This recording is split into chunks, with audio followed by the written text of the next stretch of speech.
Finding a sense of normalcy in these times has been a bit of a challenge, and for some of us, that normalcy comes on Saturdays with the smell of race fuel, but it sounds like that might start to happen again, maybe later on this summer. Joining me is Mike Muye. Mike, give us the state of Supercross. Yeah, so I mean, obviously everybody's been watching the news and kind of what's happening in the world today. Supercross has been affected just the same as most other professional sports, and we're kind of playing it day by day and watching what's happening in the world, and making decisions based off of the facts and trying to get back to racing as soon as possible. All of the events thus far have been canceled, but we are looking to the future to continue the remaining 7 rounds.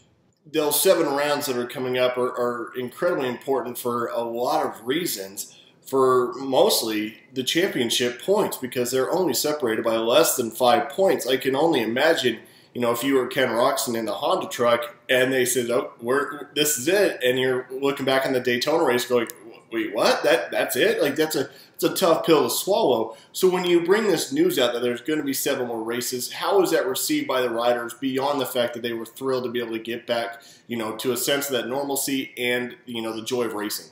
Yeah, it's been good, and we haven't made these decisions in a vacuum either. From day one in Indianapolis on Thursday, we've been talking with the race teams right along the way, as well as the riders, to discuss what the next options would be and should be.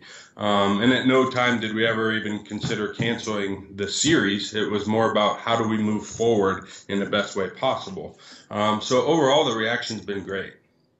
They say that absence makes a heart grow fonder, and I would imagine in this specific scenario, for those of us that are missing racing, when we finally get back to it, there's going to be a new appreciation for what Supercross does bring to our lives. What's that one aspect that you have missed the most, not being there every single weekend?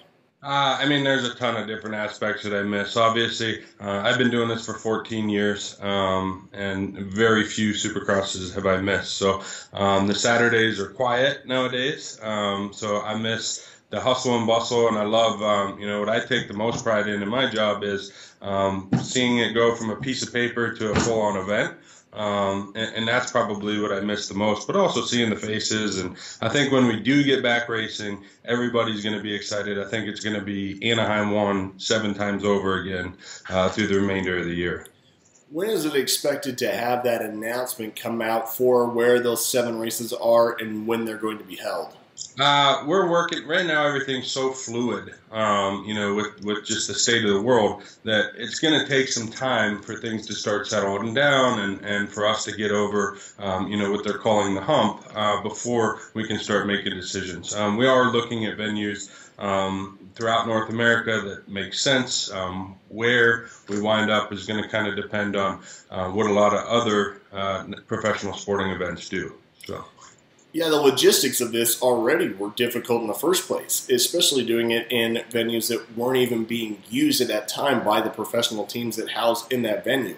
And now when we return and we get over this hump, as you described, not only is Supercross returning, but professional baseball and football and soccer and all these other teams that are coming back that need to get going. And so I would imagine that the logistics of this have become even more complicated than they were before. Yeah, and that's exactly it. We've been looking at stadiums without tenants to see what we can work in there, but there's other shows that might already have dates sold as well. So, everything's on the table, looking at literally every single venue throughout North America to make the best decision on how to move forward. At any rate, even through all that chaos and all of that difficulty, we're going to be returning to Supercross with 7 races left to go.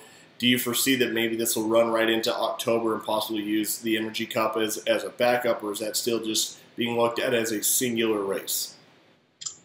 So yeah, we're looking at obviously all those options. It's going to depend. Major League Soccer has the stadium out there in Carson. So when their league picks up, we're going to have to kind of work and see what that looks like, as well as where the series is going to be at that particular moment. So a little too early to kind of tell what that's going to be when the time comes.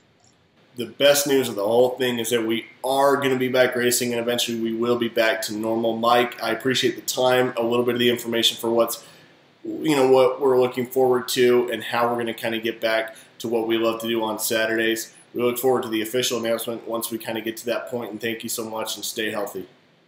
All right, you too, Tate. Thanks.